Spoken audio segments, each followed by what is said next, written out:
Madame Sika Kaboré, épouse de son Excellence Monsieur le Président du Burkina Faso, Madame la Ministre de la Femme, de la Solidarité nationale, de la Famille et de l'Action humanitaire, Monsieur le Gouverneur de la région du Centre-Est, Monsieur le maire de la commune de Kupela,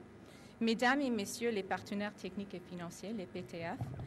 Mesdames et Messieurs en vos rangs, titres et grades respectifs,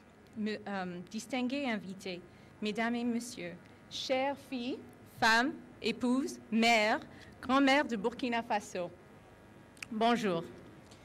Au nom de son Excellence, Monsieur l'ambassadeur du Canada, chef de file des partenaires techniques et financiers du cadre de concertation genre pour la promotion du genre, ainsi qu'au nom de tous les membres du cadre de concertation genre, j'ai l'immense honneur de prendre la parole en cette journée du 8 mars, date officiellement retenue par les Nations Unies pour célébrer les combats, les victoires, mais aussi pour prendre le temps d'échanger et de s'accorder les grands défis au moment pour la promotion des droits des femmes et d'égalité hommes-femmes au niveau international et plus particulièrement au Burkina Faso, pays des femmes et des hommes intègres. Avant tout propos, permettez-moi, au nom de tous ceux et celles dont je suis aujourd'hui le porte-voix, d'exprimer notre sympathie et profonde compassion à toute la nation burkinabé, tout spécialement à ces filles et ces femmes qui ont été victimes des attaques terroristes et des conflits communautaires. Nous adressons nos encouragements aux forces de défense et de sécurité. Nous exhortons et appuyons les autorités et le peuple burkinabé à promouvoir le dialogue social pour renforcer le vivre ensemble. Distingués invités, Mesdames et Messieurs, bien que cette journée soit une journée de célébration, c'est aussi une journée de réflexion. L'ONU Femmes, qui définit une thématique différente chaque année pour le 8 mars, exhorte en 2019 les leaders et les activistes, et je cite, à penser équitablement, bâtir intelligemment, innover pour le changement, fin citation, afin que chaque nation, selon son contexte et ses priorités nationales, accorde une importance particulière à cette journée de lutte pour l'objectif de l'égalité femmes-hommes. Le thème retenu cette année au Burkina Faso sur la, et je cite, contribution de la femme et l'édification d'un Burkina Faso de sécurité, de paix et de cohésion sociale, est un thème d'intérêt pour les PTF, qui suivent avec beaucoup d'attention la situation sécuritaire du pays. En effet, nous croyons que les femmes et les filles sont des puissantes agents de changement dans le processus de paix, de médiation, de consolidation de la paix et de résolution des conflits. Elles sont souvent les mieux placées pour assumer des rôles de leader, définir les priorités et voir une influence en faveur d'une réponse plus efficace face aux crises. Lorsque les femmes et les filles participent à la planification et à la mise en œuvre de l'aide humanitaire, par exemple, des meilleurs résultats humanitaires globaux sont obtenus. Selon l'étude mondiale de la résolution 1325 des Nations Unies, les accords de paix qui tiennent compte des femmes ont 35% fois plus de chances de conduire à une paix durable. Distingués invités, Mesdames et Messieurs, les attaques terroristes et des actes de violence intercommunautaire qui vit le Burkina Faso ont entraîné un déplacement des populations des zones touchées, la fermeture d'écoles et ont impacté le développement social et économique. Face donc à cette situation, le Burkina Faso et ses partenaires en développement ont pris des initiatives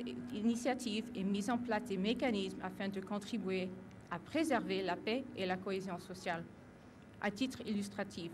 nous pouvons citer la mission conjointe des partenaires suite aux événements de Yirgou en janvier 2019 pour évaluer et mettre en place un dispositif d'assistance humanitaire urgence et l'appel pour le soutien au plan d'urgence 2019. Dans toutes ces actions et réponses, il est important que tous les intervenants prennent pleinement compte des besoins et aspirations spécifiques des filles et des femmes. En effet, les conflits n'affectent pas les femmes, les filles, les garçons et les hommes de la même manière. Les femmes et les filles font face à des risques accrus en raison de déplacements et de l'effondrement des structures de protection et de soutien dont elles bénéficient habituellement. Distingués invités, Mesdames et Messieurs, les objectifs du développement durable auxquels nous sommes tous attachés ne peuvent être atteints dans un contexte d'exclusion d'une partie de la population et dans un contexte d'insécurité à différents niveaux. C'est pourquoi il est urgent de mutualiser nos efforts et d'agir de façon coordonnée et dynamique pour une régression des violences à l'égard des femmes, une promotion et un respect de leurs droits, tant au niveau de la sphère privée que la sphère publique. Le respect des droits commence déjà par le respect des engagements pris au niveau national. C'est pourquoi il nous plaît ici de rappeler la nécessité de faire le point et de mener à terme tous les engagements pris lors du 8 mars précédent, ainsi que lors du récent forum de femmes sous le lit de l'Assemblée nationale sur l'autonomisation des femmes. L'un des plus emblématiques est le respect du quota genre au gouvernement et l'Assemblée nationale. Nous sommes conscients des défis et contraintes pour rendre effectifs ces engagements pris en faveur de la femme.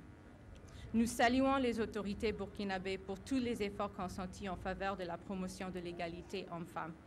Tous nos encouragements à l'adresse des autorités au pays à préserver dans cet effort. Distingués invités, Mesdames et Messieurs,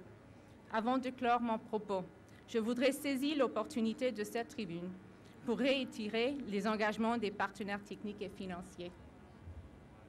à poursuivre leur appui au gouvernement du Burkina Faso, aux côtés des décideurs nationaux, des organisations de la société civile, des mouvements et groupements des femmes et des hommes engagés à, et je cite encore, penser équitablement, bâtir intelligemment, innover pour le changement. Fin citation. Je souhaite une bonne journée de 8 mars à toutes les femmes des villes et des campagnes du Burkina Faso. Je formule le vœu de voir l'application des recommandations et la prise des mesures et d'actions particulièrement innovantes et marquantes identifiées lors de vos réflexions au cours des différents panels pour mettre fin aux violences de toutes sortes à l'égard des filles et des femmes et de réduire les conflits sociaux qui minent la paix et la cohésion sociale. Bonne fête de 8 mars à toutes et à tous. Je vous remercie.